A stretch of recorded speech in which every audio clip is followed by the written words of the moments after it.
O Lord, deliver my life. To the choir master with stringed instruments, according to the Sheminith, a Psalm of David. O Lord, rebuke me,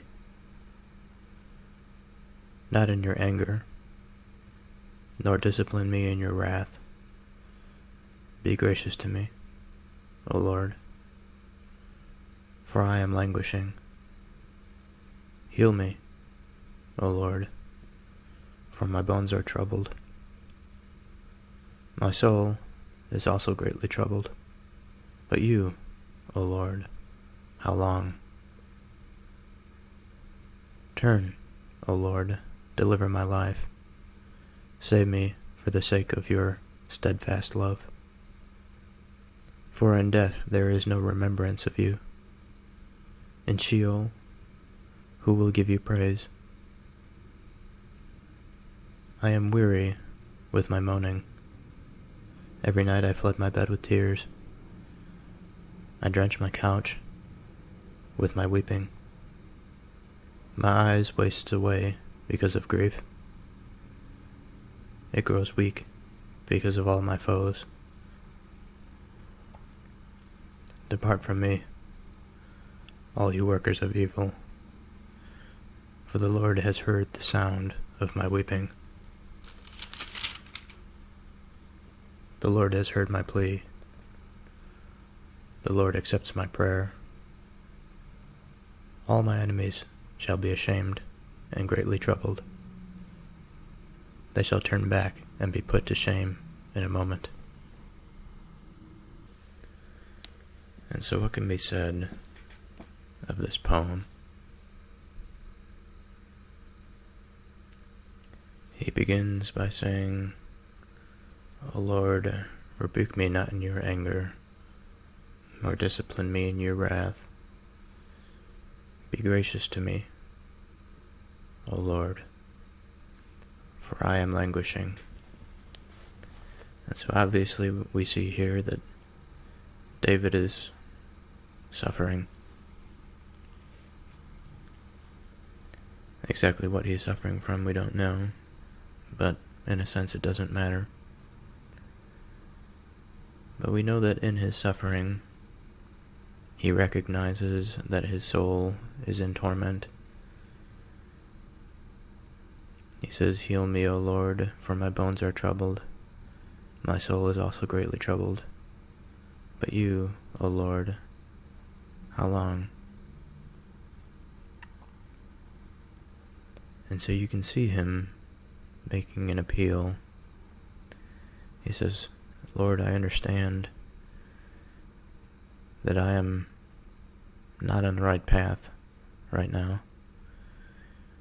But I ask you, due to this recognition, and due to this languishing, the suffering of soul, not to rebuke me in your anger, or discipline me in your wrath, because I know the path to walk, and it is through you that I require, it is through you rather, that I wish to walk the right path. I wish to walk upright for you. Turn, O Lord, deliver my life. Save me for the sake of your steadfast love. For in death there is no remembrance of you. In Sheol, who will give you praise? And so I'm not sure if there's anyone that can read this and not be the least bit interested in this passage, especially in the statement, for in death there is no remembrance of you. He says, deliver my life. And in a sense, what I think he means here is give life to me. Allow me to have life, to see life as a child that is delivered by a nurse or a physician that is born into the world. He said, save me for the sake of your steadfast love.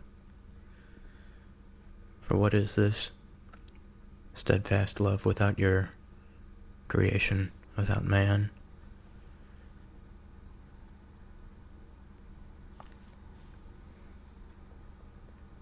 And then he says, for in death there is no remembrance of you. In Sheol, who will give you praise? And of course Sheol is this place where the spirits go. Or perhaps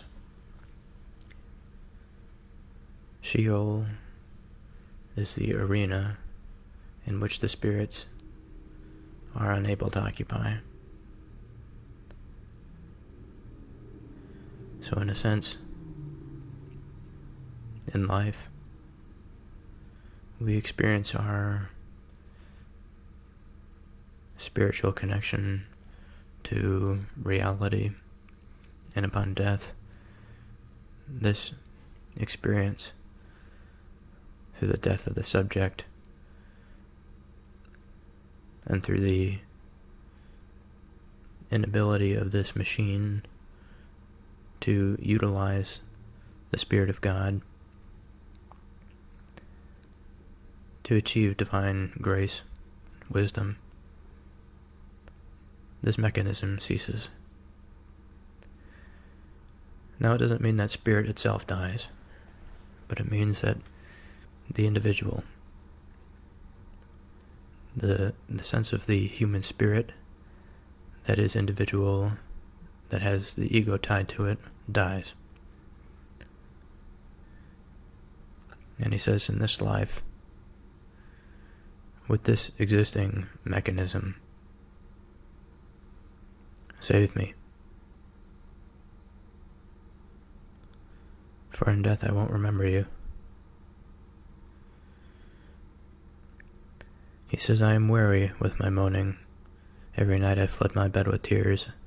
I drench my couch with weeping. My eyes waste away because of grief. It grows weak because of all of my foes. So here obviously we can see a man that is plagued by what he must go through in his position of leadership and the rejection by his people. And he doesn't know what to do with his suffering. And so he pleads to God, to all that is, to the Absolute. Depart from me, all of your workers of evil, for the Lord has heard the sound of my weeping. The Lord has heard my plea. The Lord accepts my prayer. All my enemies shall be ashamed and greatly troubled. They shall turn back and be put to shame in a moment. And so you see here, albeit not in any particular detail, as we are just in the beginning of these Psalms, but it's the entirety of this experience of suffering and of asking, and most importantly of acceptance. Accepting the Lord's grace, let's say. Although not explicit, I know it to be true. As if I were to throw this glass in front of me up into the air, I know that it will come down. Accept divine grace is by accepting it. And so we move into chapter 7. In you do I take refuge.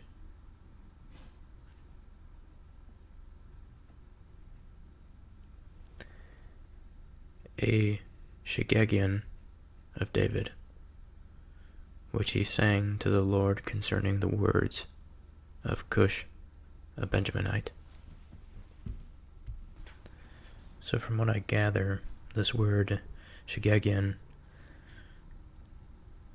it means a sort of impassioned poem, a sort of a free-flowing, a riffing, we might say, in the modern context, a wandering.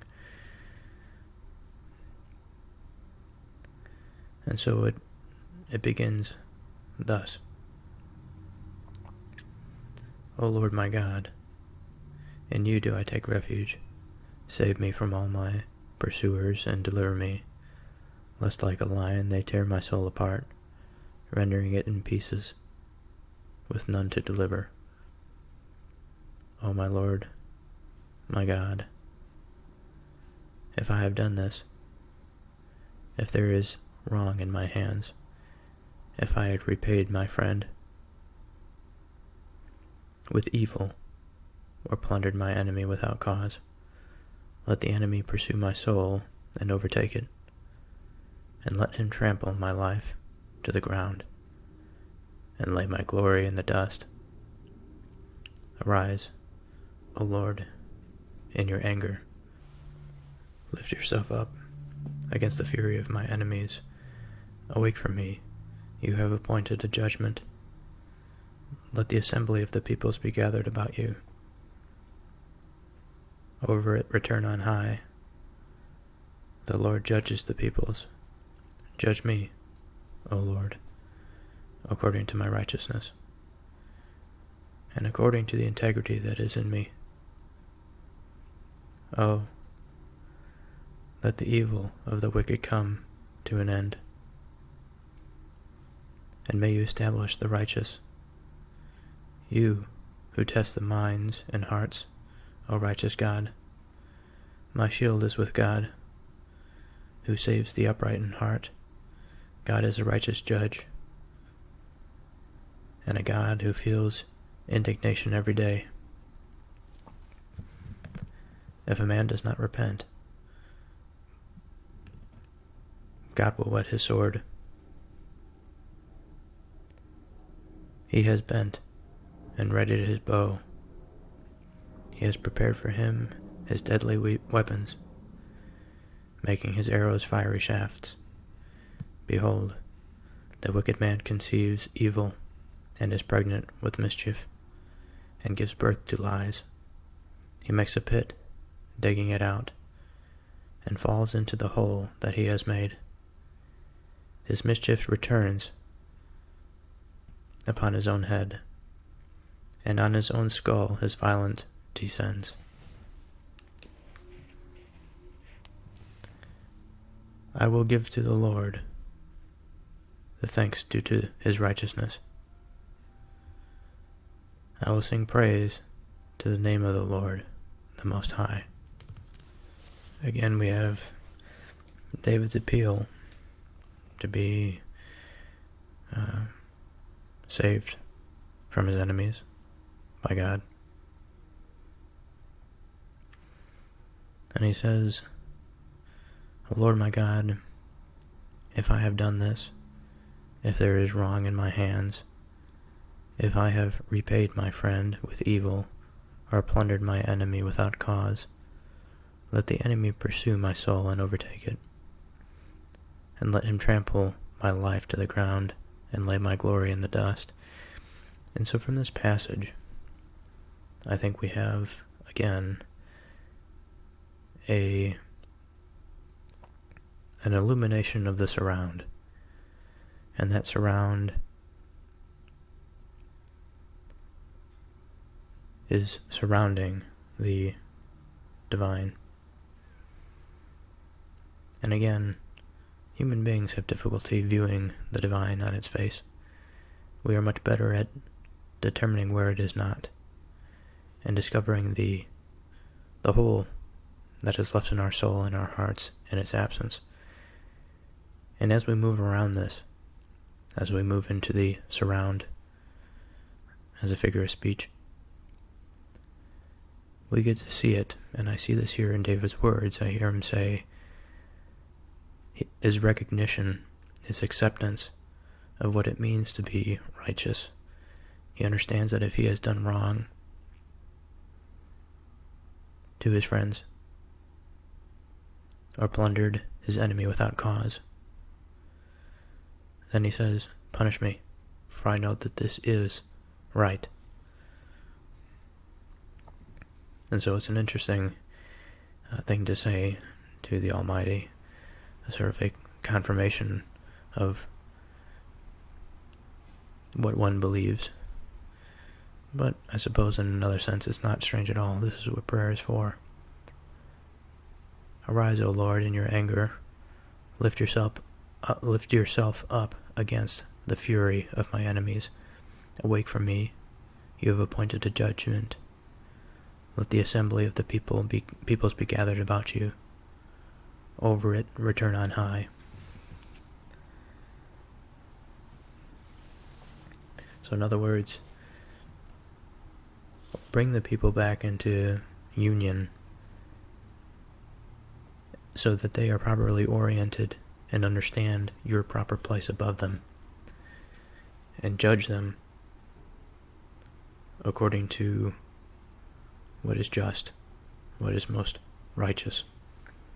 The Lord judges the people. Judge me, O Lord, according to my righteousness, and according to the integrity that is in me. Oh, let the evil of the wicked come to an end. And may you establish the righteous, you who test the minds and hearts, O righteous God. And so again we have this descending of the righteousness. We have a recognition before he goes into... So we have a recognition of a righteous and just outcome for the betrayal of justice, or to do injustice upon another. And then we have the acceptance of God's position above. And it's with this acceptance that comes this judgment that comes from the illumination of our deepest insecurities, of our ego, of the things that we hide, so that we may not be injured, or that we may maintain a certain sense of being, or a way, a path that we walk. And he's trying to open it up, and he says, Lord, I want you to judge this. I want you to stamp out evil.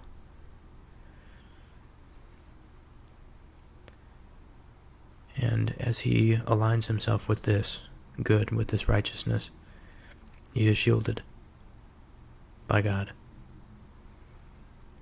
He who saves the upright in heart. God is a righteous judge. And a God who feels indignation every day. So I'd like to discuss for a moment the meaning that's buried beneath some of these words. Specifically,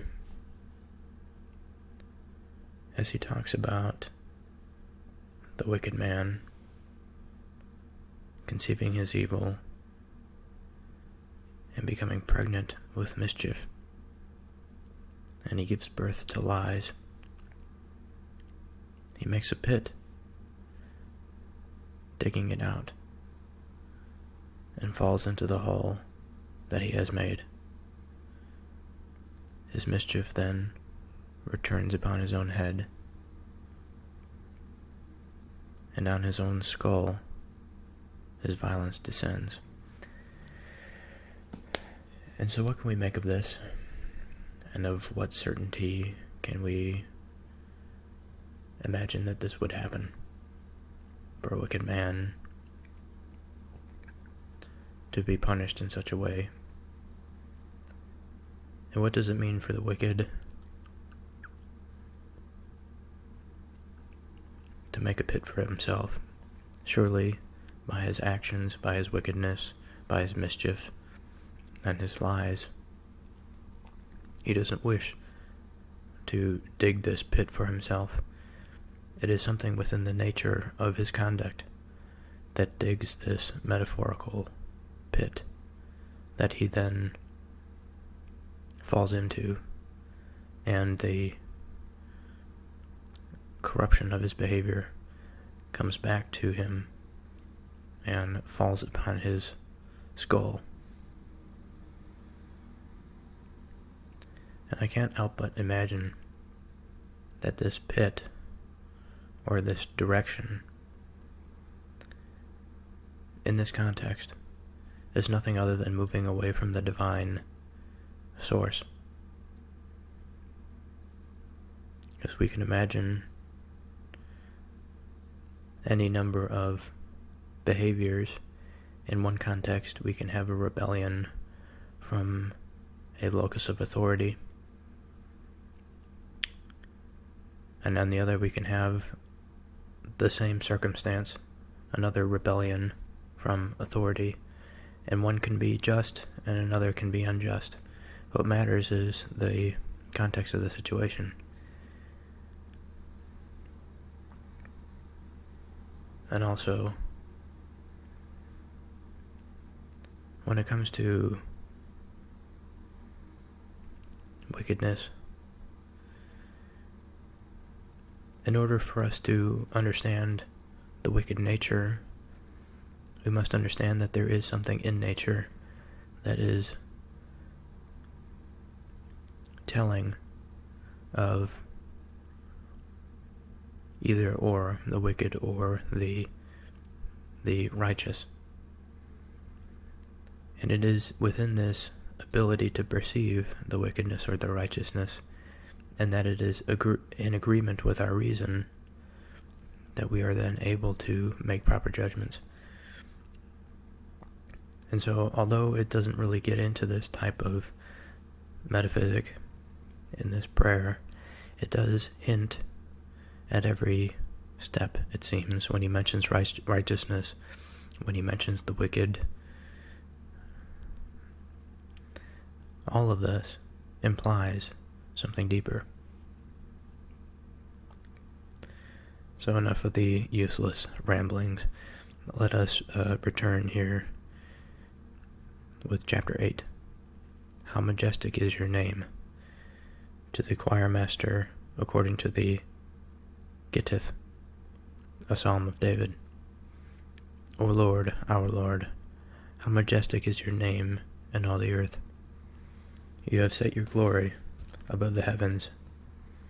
Out of the mouth of babies and infants you have established strength because of your foes, to still the enemy and the avenger.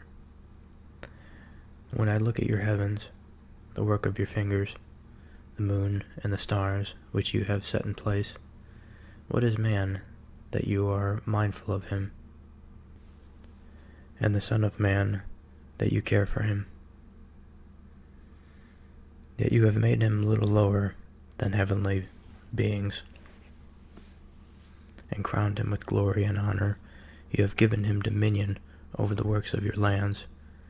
You have pulled all things under his feet, all sheep and oxen, and also the beasts of the field, the birds of the heavens, and the fish of the sea, whatever passes along the paths of the seas.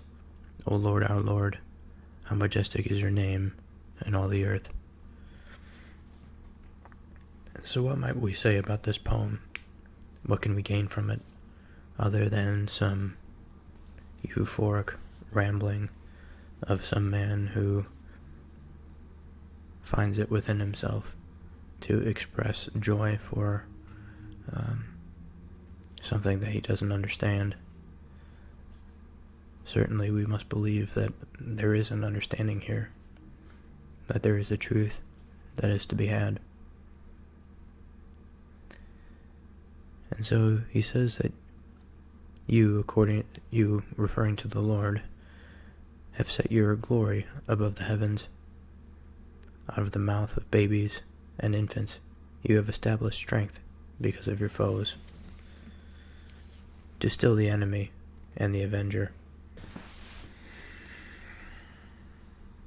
So to have one's glory to be beyond the heavens, This, in some sense, is to be beyond the perceptibility of humans. Humans, no doubt, are capable of perceiving the heavenly principle. We are able to see into the divine nature as best we can. We are able to understand virtue. We are able to understand righteousness. We are able to understand justice. And we are able to reason ourselves into a system of right and wrong that seemingly is disconnected from our physical reality. Of course, it can be said that through extensive empirical observation, through a tremendous amount of time, we can come to the point, through pure reason, by which we understand certain things have worked, other things have not, and we establish law to ensure the things that have worked and to prevent those that have not. However, this only comprises one aspect of law. This is the negative law, and this is nothing about the reasoning for why, except other than all we know is that it had not worked because of this or because of that, some purely cause and effect relationship. But within nature, humanity has recognized the principle of ought, and that there is a principle, we believe, within our understanding and within nature that is agreeable to our reason, that is beyond the purely cause and effect. That it is, rather than gaining knowledge by the experience of the bottom-up or the emergent, the cause and effect phenomenon, human beings are capable of the opposite, of the reverse, of the emanatory, that is, of the insight. Without understanding its mechanistic relationship, we are able to hold a heavenly principle and bring it down to earth, and to raise our earthly condition. And this is a special quality of man, to do such things. And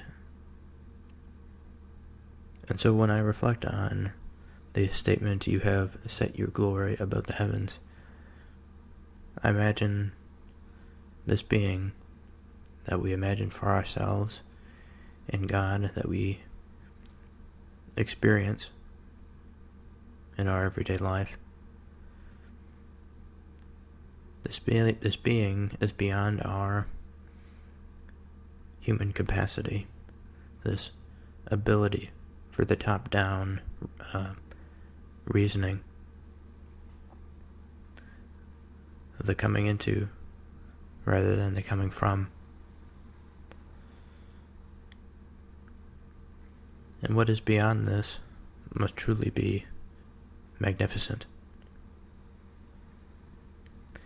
When I look at your heavens, the work of your fingers, the moon and the stars which you have set in place, what is man that you are mindful of him, and the Son of Man that you care for him?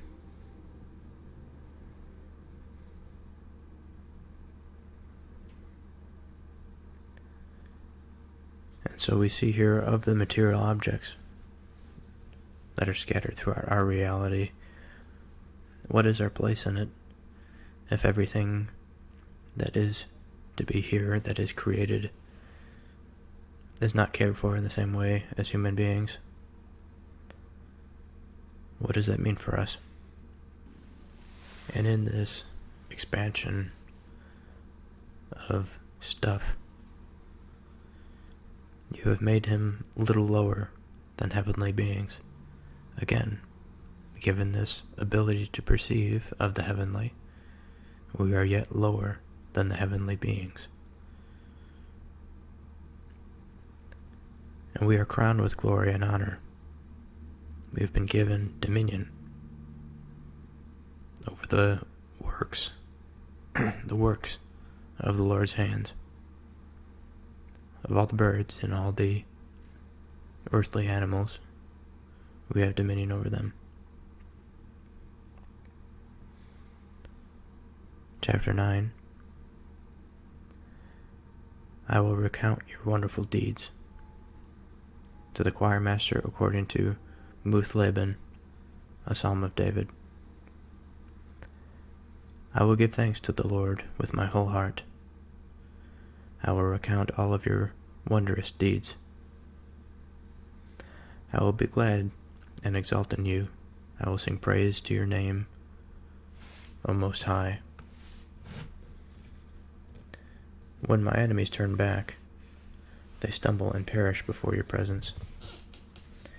For you have maintained my just cause. You have sat on the throne, giving righteous judgment. You have rebuked the nations. You have made the wicked perish. You have blotted out their name forever and ever. The enemy came to an end in everlasting ruins. Their cities are rooted out. The very memory of them has perished. But the Lord sits enthroned forever. He has established his throne for justice, and he judges the world with righteousness. He judges the people with uprightness. The Lord is a stronghold for the oppressed, a stronghold in times of trouble.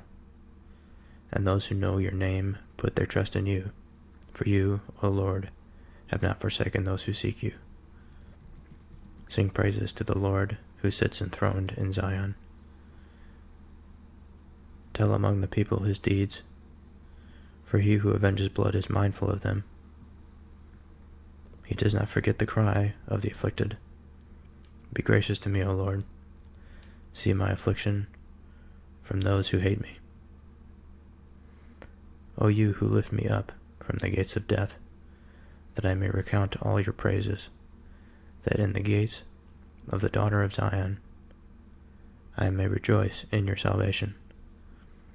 The nations have sunk in the pit that they made, in the net that they hid, their own foot had been caught. The Lord has made himself known. He has executed judgment. The wicked are snared in the work of their own lands. The wicked shall return to Sheol, all the nations that forget God. For the needy shall not always be forgotten, and the hope of the poor shall not perish forever. Arise, O Lord. Let not man prevail. Let the nations be judged before you. Put them in fear, O Lord. Let the nations know that they are but men. So, of course, the Psalms are, songs, prayers, and often they tend to be this glorifying, edifying type of language. Of course, there is still room for the more of a deep metaphysic to add into these songs, but much of it is, in my opinion, fluff. It does give a certain degree of context, as in the words that, for example, that say, I will give thanks to the Lord with my whole heart. I will recount all of your wonderful deeds. I will be glad to exalt in you. I will sing praise to your name, O Most High. And it's this sort of, it almost reminds me of a martial choir in the Soviet Union, in the communist Russia. And that may sound like a negative thing, and perhaps it is, but there is certainly much more to be done in terms of picking apart what is God, what is the Lord, and what it means to be righteous, what it means to be moral, what it means to be just, what it means to be an upright individual. And I say that because of the place of the Psalms in the Bible. And this is the second of the books of wisdom after Job. And Job is a fair book in terms of its wisdom. But the Psalms is a lot of this rhetoric, this glorifying, this sort of edification. And after coming out of the Old Testament, in which we have very little understanding of what actually guides the Israelites to the Promised Land, besides a few books early on, which are quite substantial in their metaphysic, but still, in terms of the fleshing out, in terms of the minutia of understanding, we have yet to really dive into. And you would think that this would come before the sort of glorifying passages. But nonetheless, we will continue and try to pull out of these Psalms the best we can. And of course, this is just the beginning. I'm sure that there are plenty of decent Psalms in here. So, he says, "For you have maintained my just cause." And so I think that this is a key here. Because if we are to say, give a reason, a justification for a just cause, we attribute that to something that is higher than ourselves.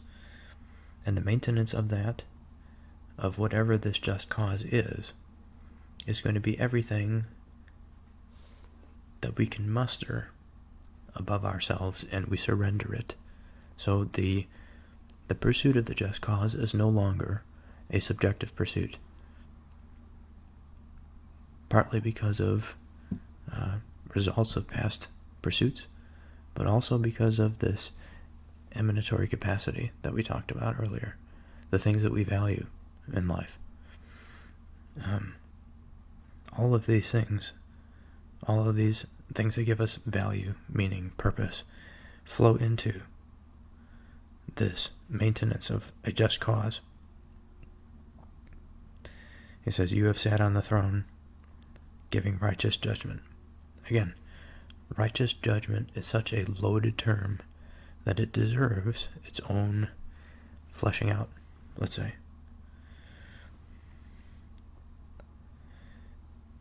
And then it continues again with the familiar rhetoric. "You have rebuked the nations, you have made the wicked perish," all that fanciful language. And he says, "But the Lord sits enthroned forever. He has established his throne for justice, and he judges the world with righteousness. He judges the people with uprightness." And so again, we have this sort of vague chiseling out of the marble of the characteristics of the divine, of God.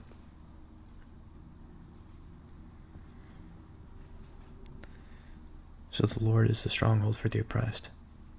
So in other words, when all the world seems to be against a certain class or a certain body of people, perhaps in the case of Israelites in Egypt, who is to come to the rescue of the subjects or the slaves that are beneath a tyrant, if not for the divine, if not for the reality of what is right and what is wrong?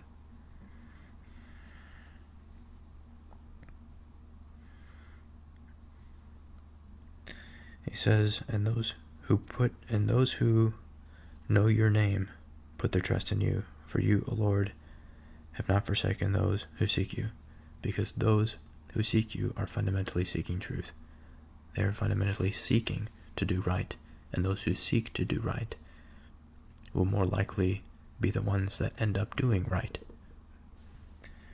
And the comment about the wicked shall return to Sheol, all the nations that forget God.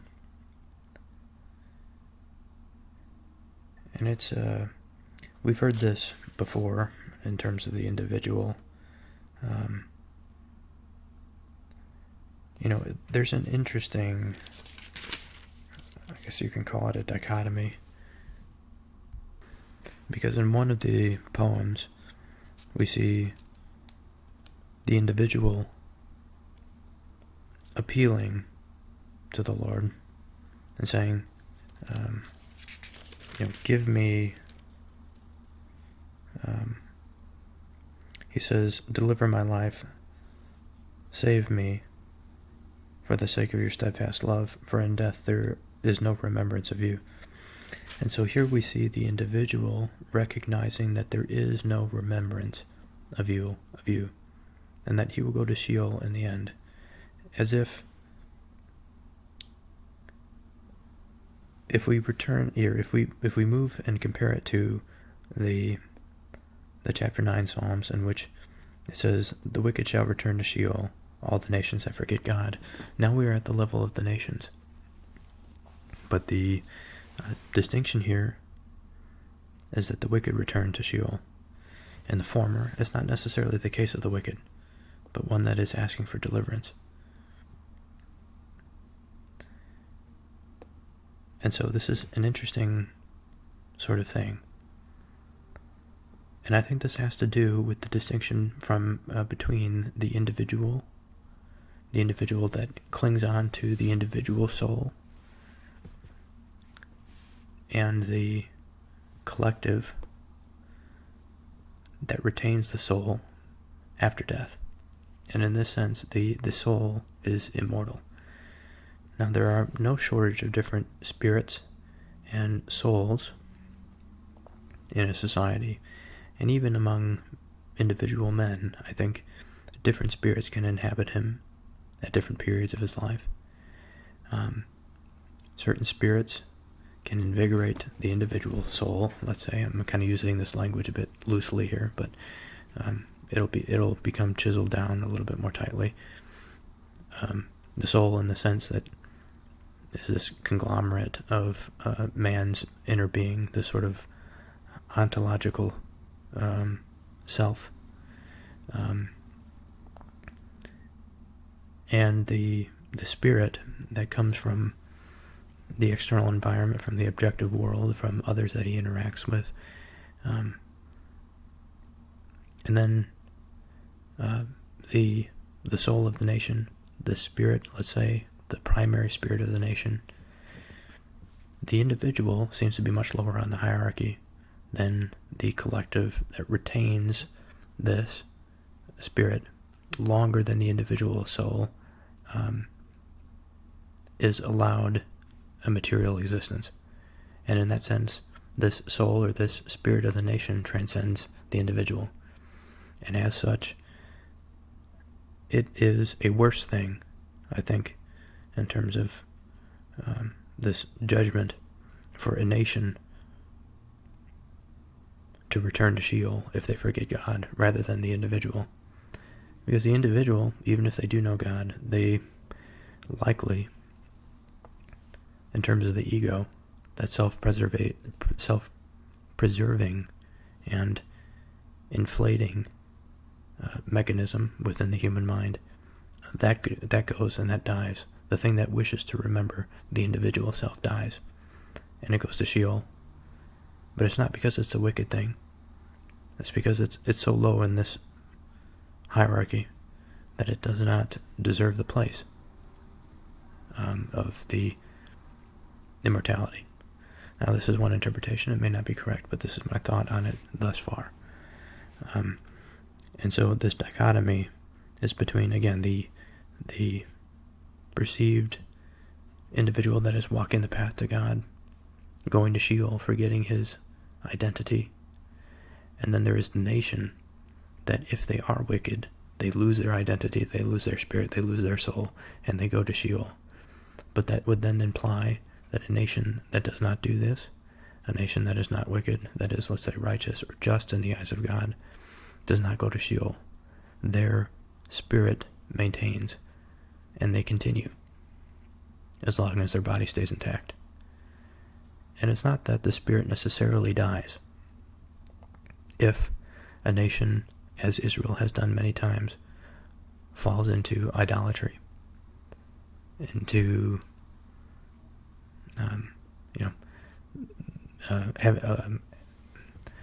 establishing for themselves a king that does not follow in the ways of the Lord. Of course, these periods of Israel's existence has been very difficult for them, and they have almost been destroyed as a body. But they return. They find the Spirit, this Spirit from on high, the heavenly Spirit. In part through cultural traditions, they bring it down back to them. They re-inhabit that Spirit, and that Spirit persists. So even if they do die, even if the individuals and the collective succumbs to the pathologies of time and of institutional corruption, that soul still exists out there. It still exists to be had, and we can re-embody it and continue this sort of longevity, this immortality of that soul or that spirit. Now, it might not be correct to use these two interchangeably here. I can make a fine distinction between them, but for right now, I'll stick with that. Chapter 10. Why do you hide yourself? Why, O Lord, do you stand far away?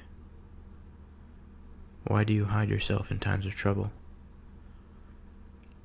In arrogance, the wicked hotly pursue the poor. Let them be caught in the schemes that they have devised, where the wicked boasts of the desires of his soul. And the one greedy for gain curses and renounces the Lord. In the pride of his face, the wicked does not seek him. All his thoughts are, there is no God. His ways prosper at all times. Your judgments are on high, out of his sight. As for all his foes, he puffs at them. He says in his heart, I shall not be moved. Throughout all generations, I shall not meet adversity. His mouth is filled with cursing and deceit and oppression. Under his tongue are mischief and iniquity. He sits in ambush in the villages. In hiding places he murders the innocent. His eyes stealthily watches for the helpless. He lurks in ambush like a lion in his thicket. He lurks that he may seize the poor. He seizes the poor when he draws him into his net. The helpless are crushed, sink down, and fall by his might. He says in his heart, God has forgotten. He has hidden his face. He will never see it. Arise, O Lord, O God. Lift up your hand. Forget not the afflicted. Why does the wicked renounce God and say in his heart, he will not call to account?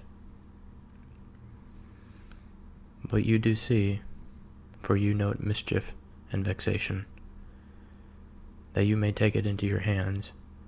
To you the helpless commits himself. You have been the helper and the father of the fatherless. Break the arm of the wicked and the evildoer. Call his wickedness to account till you find none. The Lord is king forever and ever.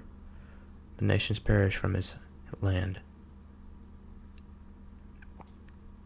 O Lord, you hear the desire of the afflicted. You will strengthen their heart.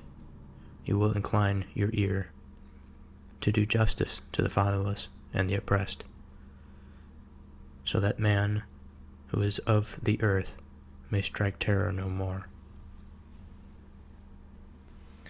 So this is a little bit more detailed than what we have seen so far in the Psalms.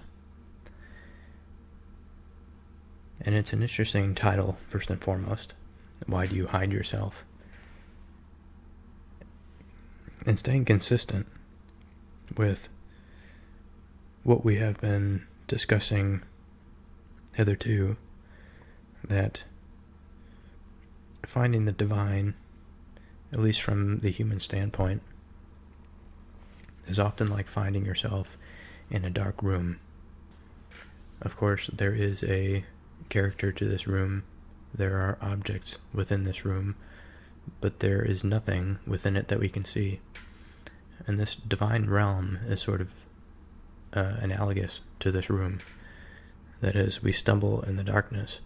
We feel around different surfaces and objects, and we infer, based on what we are feeling, based on our limited sense of the surrounding environment, the divine environment, the holy environment. That's not to say that the heavenly principle or the divine principle is purely an emotion, because of course in our analogy we are using a physical sensation for us to determine exactly what is within this space. But at the same time, due to our limited nature, our limited ability to perceive, emotions are a part of this story, of this project of discovering. And it's not the abandonment of one or the other. It's the utilization of both to find where the hidden may be. And so when we consider this psalm about the Lord potentially hiding, about when the wicked perform their wicked ways and God is not seen to punish them, we ask the question, why do you hide yourself?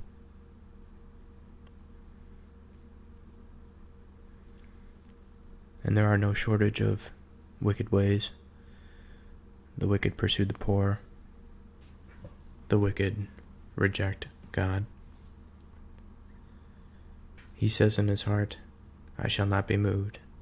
Throughout all generations, I shall not meet adversity. An interesting statement. This hubris of the one that has nothing above him. His mouth is filled with curses and deceit and oppression. Under his tongue are mischief and iniquity. He sits in ambush in the villages, in hiding places, and he murders the innocent. His eyes stealthy. They watch for the helpless.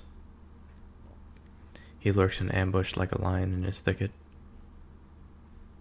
He lurks that he may seize the poor. And so all of these illustrations are to paint the picture of the ways of the wicked. The wicked is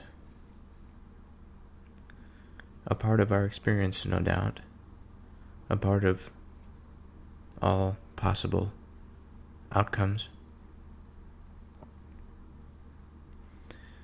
But we find it to be an incorrect way to be.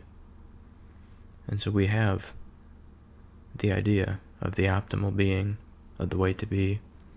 And so we make the appeal. We say, Arise, O Lord, lift up your hand, and forget not the afflicted. Why does the wicked renounce God, and say in his heart, You will not call to account? And if you have such a person that rejects all that is good, of course they are going to be wicked. In our day, we see many that take for granted of the foundations that they walk on. And some of the times that we live in reveal that some of the most ardent believers are those that say that they don't believe in God. Of course, that's not always the case. But the point there being that the perception of God is a difficult one, especially in the modern context with the material tethering. But in any case, this psalm is an asking, and it is in some sense, a battle cry for the Lord to not to forget the poor or the afflicted, to stand up. It is a recognition that this side of our reality exists, and within this recognition, it draws our attention to it, and it brings us closer to that divine being that we call God. This Lord is King forever and ever. So this thing that I'm praying about will exist regardless of if my individual self goes to Sheol. It is a matter of the age, and it is a matter of the culture and the collective to preserve this part of our reality and to uplift it, to give it a divine nature, to worship it. Chapter 11. The Lord is in his holy temple. To the choir master of David. In the Lord I take refuge. How can you say to my soul, flee like a bird to your mountain, for behold, the wicked bend the bow. They have fitted their arrow to the string, to shoot it in the dark at the upright in the heart.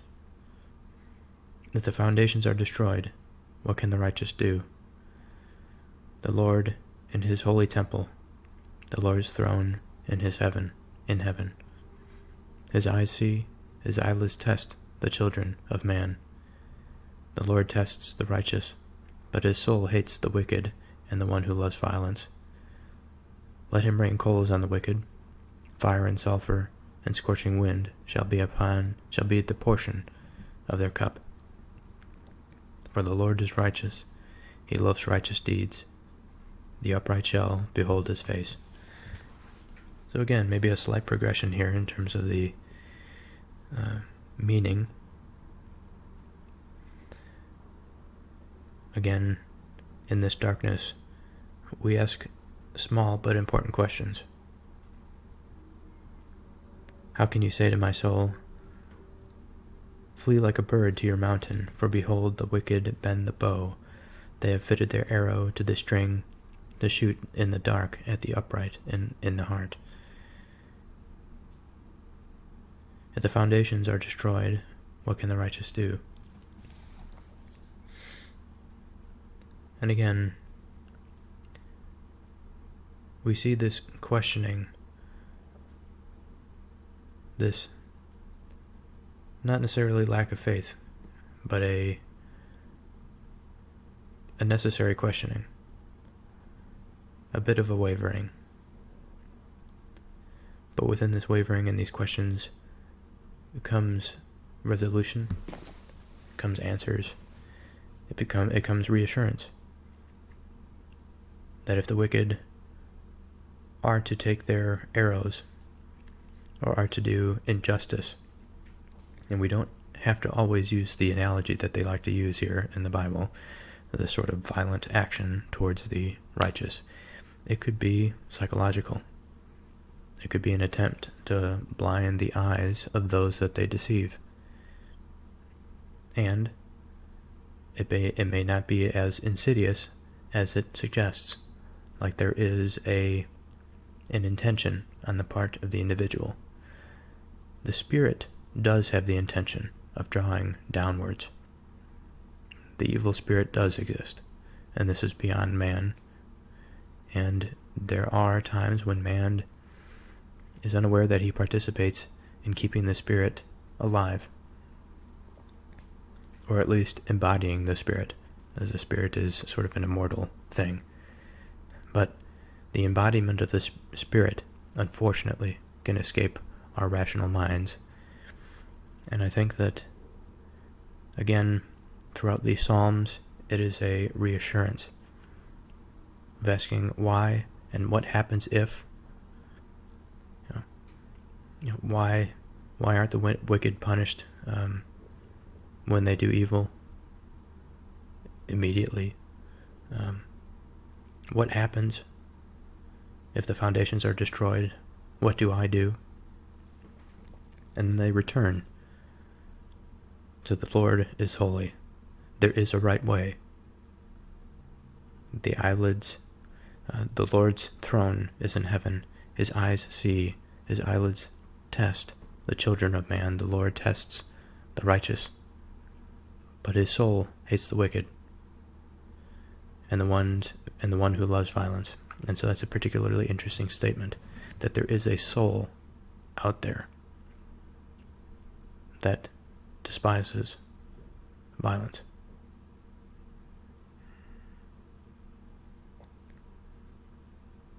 The Lord is righteous. He loves righteous deeds, and the upright shall behold his face. And so this idea of the upright is it's a bold statement. It's a pregnant statement. It is a rain cloud full to burst, this statement of the upright. And there can be many discussions about what makes an upright person. But for now, for the sake of simplicity, the man who is upright, is one that seeks God and that gazes towards that gazes down the path of righteousness.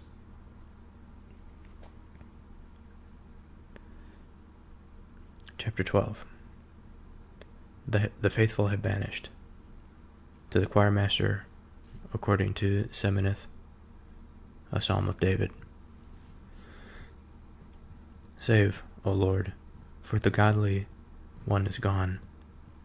For the faithful have vanished from among the children of man. Everyone utters lies to his neighbor. With flattering lips and a double heart they speak. May the Lord cut off all flattering lips, the tongue that makes great boasts, those who say, with our tongue we will prevail, our lips are with us, who is master over us. Because the poor are plundered, because the needy groan, I will now arise, says the Lord. I will place him in the safety for which he longs. The words of the Lord are pure words, like silver refined in a furnace on the ground, purified 7 times. You, O Lord, will keep them. You will guard us from this generation forever. On every side the wicked prowl, as vileness is exalted among the children of man. So this seems like another step forward here. I am reminded a bit of Nietzsche, as if Nietzsche wrote this himself. That is, Friedrich Nietzsche, the German philosopher, writing in the 19th century. He very much recognized the godless society. He himself, perhaps not a Christian, he tried to the utmost of his ability to find an alternative to God, and he ended up driving himself insane.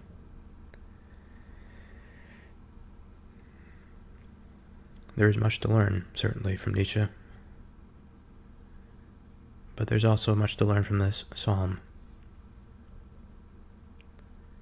And it's an interesting and also depressing thought, perhaps for David to have come to this realization that in his time that the faithful have vanished. And so this is sort of his appeal. He says, "Save, O Lord, for the godly one is gone, for the faithful have vanished from among the children of man. Everyone utters lies to his neighbor. With flattering lips and double heart they speak."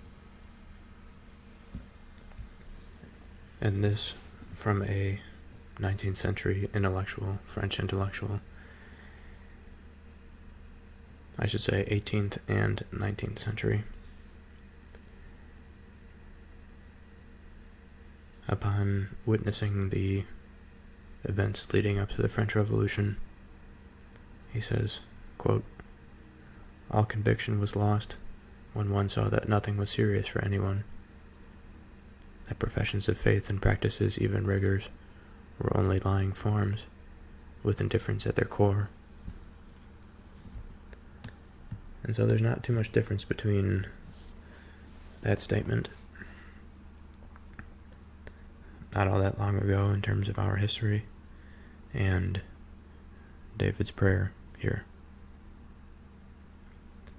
And his appeal is that, not in any physical sense, although the language is quite graphic here when he says, "May the Lord cut off all flattering lips." And he doesn't just say lips. He doesn't say surgically remove people's lips, but he says the flattering lips. And the lips, of course, is a symbol for speech. And this flattering lips is a certain type of speech. And it's this way of speaking, and the intent behind that way of speaking, that he believes that the Lord should cut out. The tongue that makes great boasts, those who say, "With our tongue we will prevail, our lips are with us, who is master over us." And it's these types of statements from these types of people that leads David to believe that the faithful have vanished, because they no longer have a master that rules over them. And then, of course, as we have seen in previous Psalms, the triumphant, "Because the poor are plundered, because the needy groan, I will now arise, says the Lord.